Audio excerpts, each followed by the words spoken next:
दोस्तों अभी कुछ टाइम पहले फ्लिपकार्ट की तरफ से एक बहुत तगड़ा अपडेट आया है। फ्लिपकार्ट का पहले आपको पता होगा पे लेटर चलता था आईडीएफसी फर्स्ट बैंक के साथ लिंक हो गए, लेकिन भाई कुछ रीजन की वजह से आईडीएफसी फर्स्ट बैंक के साथ उसका कनेक्शन टूट गया और वो पे लेटर उसने बंद कर दिया था। लेकिन दोस्तों अभी फ्लिपकार्ट ने रिसेंट में एक नया पे लेटर का सर्विस एक्टिवेट किया है। एक बार मैं आपको उसके बारे में डिटेल में बताता हूं। यहां पर आप देख सकते हो भाई मैंने फ्लिपकार्ट के अंदर लॉगिन कर लिया, कोई स्क्रीनशॉट नहीं है, मैं अपना अकाउंट का लाइव आपको डेटा यहां पे शो कर रहा हूं। मैं सिंपली यहां पे अकाउंट वाले सेक्शन के अंदर जाता हूं। यहां पे हमको सबसे पहले में फाइनेंस का ऑप्शन देखने को मिलता है, उसके बाद हमको यहां पे Flipkart axis bank credit card का ऑप्शन मिलता है और यहां पे क्रेडिट ऑन यूपीआई के अंदर हमको सुपर कार्ड एंड सुपर पे इन 3 का ऑप्शन देखने को मिलता है। अगर मैं इस पे क्लिक करता हूं तो यहां पे आप देख सकते हो हमारे पास अभी के लिए सिर्फ सुपर कार्ड का ऑप्शन आ रहा है। यानी कि दोस्तों कुल मिलाजुला के बात बस इतनी सी है कि ये सुपर पे इन 3 वाला ऑप्शन है ये अभी बहुत सारे यूजर्स को दिया ही नहीं गया है। कुछ सिलेक्टिव यूजर्स हैं उन्हीं को अभी तक ये सुपर वाला ऑप्शन मिला है और बहुत सारी जनता तो भाई ऐसी भी है उसको पता ही नहीं चल रहा है कि सुपर पे इन 3 क्या है और सुपर कार्ड हमारा क्या है। देखो यार दो ये अलग अलग प्रोडक्ट हैं, दोनों हमारे फ्लिपकार्ट के हैं।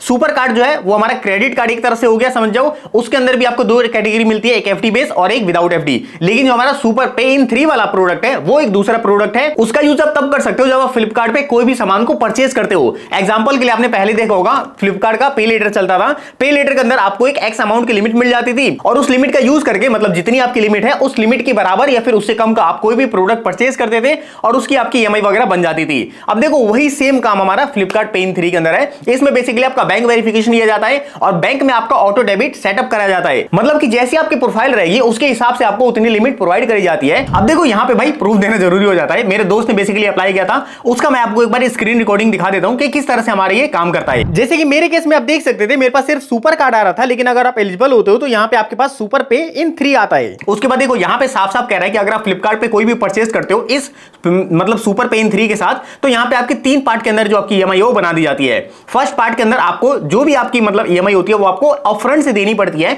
एग्जांपल के लिए अगर हमारा 10,000 का कोई प्रोडक्ट है तो उसकी 3 किस्तें बना दी जाएंगी। जो आपको पहली किस्त होगी वो आपको तुरंत ही इंस्टेंट देनी पड़ेगी और जो आपकी सेकंड पार्ट की ईएमआई होगी वो आपको 60 दिन के अंदर देनी है और जो आपकी थर्ड पार्ट की ईएमआई होगी वो आपको 90 दिन के अंदर देनी है। और यहां पे आप देख सकते हो आपको इस पे कोई भी एडिशनल चार्ज नहीं लगाया जाएगा और कोई भी आपको यहां पे कार्ड की रिक्वायरमेंट नहीं है। यानी कि दोस्तों ये आपके बैंक अकाउंट के साथ लिंक हो जाता है, आपके बैंक अकाउंट के साथ ये ऑटो मैच हो जाता है। यानी कि वहीं पे आपका जो ऑटो वेरिफिकेशन है वो कंप्लीट हो जाता है। उसके बाद ऑटोमेटिक जो भी आपकी ईएमआई की डेट होगी उस दिन भाई आपके बैंक अकाउंट के अंदर उतने पैसे पड़े होने चाहिए तभी जो आपकी ट्रांजैक्शन है वो सक्सेसफुल होगी। अब यहां पर आप देख सकते हो आपको बेसिकली अपना बैंक अकाउंट डाल के उसको वेरिफिकेशन कर देना है। यहां पे आपका जो बैंक अकाउंट होगा वो फैच करेगा। मेक श्योर करना कि आपके सिम पे वो बैंक अकाउंट होना चाहिए। यहां पे आप देख सकते हो इसने हमारा बैंक अकाउंट सक्सेसफुल फैच कर लिया है। अब मैं फाइनली यहां पे एक्टिवेट नाउ पे क्लिक करता हूं। अब दोस्तों इसके बाद मेरे को अपने बैंक का यूपीआई पिन डालना पड़ेगा। यूपीआई पिन बेसिकली आपके ई मैंडेट के लिए होता है, ये आपको यूपीआई पिन डाल के सिंपली प्रोसीड कर देना है। और इस लिमिट को लेने के लिए मैंने आपको पहले क्लियर कर दिया था कि अभी कुछ चुनिंदा लोग एलिजिबल हैं, इवन यहां तक कि भाई मैं भी एलिजिबल नहीं हूं। मैं आपको क्लियरली बता देता हूं, मेरे जब दोस्त ने अप्लाई किया था तो उसको जो लिमिट मिली थी वो पे लेटर की वो उसको लिमिट 15,000 रुपए तक की मिली थी। यहां पे आप देख सकते हो 15,000 रुपए तक की उसको लिमिट मिली और यहां पे कोई भी प्रोडक्ट अगर वो फ्लिपकार्ट से परचेज करता है तो भी वो इस लिमिट के साथ उसको परचेज कर सकता है। यानी कि दोस्तों बात बहुत ज्यादा सिंपल सी है। मेरे को जो लिमिट मिली थी वो मान के चलते 15,000 रुपए की मिली, उसमें मेरी 3 चीजें मतलब 3 ईएमआई बनाई जाएगी।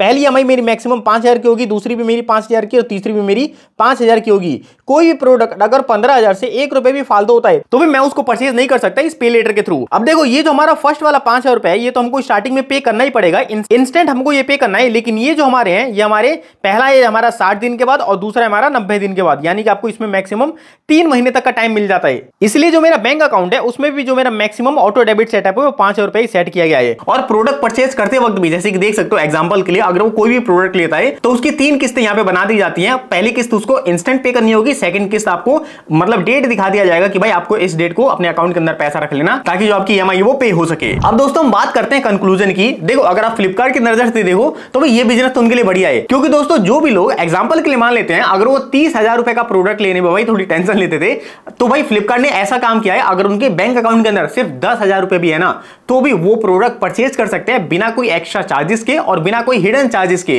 देखो ऑब्वियस सी बात है इसमें हिडन चार्जेस तो होगी। एग्जांपल के लिए मान के चलते हैं अगर आपके बैंक अकाउंट के अंदर उस दिन पैसे ना पड़े हुए या फिर अगर आप अपनी जो ईएमआई है उसको लेट कर देते हो तो भाई ऑब्वियस सी बात है उस पर चार्ज लगाया जाएगा। तो भाई चार्ज वगैरह कितना लगाया जाएगा इसको मैं आपको किसी और वीडियो के अंदर क्लियर करूंगा। लेकिन अभी के लिए जो मैं आपको बताना चाह रहा हूं वो आप ध्यान से सुनो। एग्जांपल के लिए भाई कोई आदमी 30,000 रुपए का प्रोडक्ट परचेज करना चाहता था, अब उसकी जो बाइंग कैपेसिटी है उसको फ्लिपकार्ट ने इंक्रीज कर दिया। यानी कि अगर हम ओवरऑल देखें तो भाई फायदा तो फ्लिपकार्ट को भी है, और ऐसे लोग जिनको जरूरत थी उस प्रोडक्ट की और उनके पास कम पैसे पड़े हुए थे, तो उन लोगों को भी फायदा हो सकता है। बाकी यार देखो, अगर आप इसके चार्जेस को लेके ज्यादा टेंशन में हो दोस्तों, उसके ऊपर मैं आपको जल्दी वीडियो लाके देने वाला हूं। एक एक चीज हम बारीकी से देखेंगे कि भाई कितने अमाउंट पे हमको कितना चार्ज देना पड़ रहा है, या फिर लेट पेमेंट फी वगैरह जो भी है, आपको सारी चीजें अगली वीडियो के अंदर मैं आपको क्लियर कर दूंगा। बाकी दोस्तों, ये जितने भी हमारे पे लेटर वगैरह के सर्विस होते हैं, ये भाई ऑब्वियस बात है हमारे सिविल स्कोर के ऊपर ही डिपेंडेंट रहता है। और ये देखो, अगर आपका सिविल स्कोर अभी तक नहीं बनाए तो मैं तो कहूंगा आप इन सब प्रोडक्ट को ट्राई भी मत करो, पहले अपना जाके सिविल स्कोर बनवाओ। मैंने इसके ऊपर एक प्रॉपर वीडियो बना रखी है कि भाई स्टार्टिंग में अपना सिविल स्कोर कैसे जनरेट करवा सकते हो। इस वाली वीडियो पे क्लिक करके आप उसको वॉच कर सकते हो।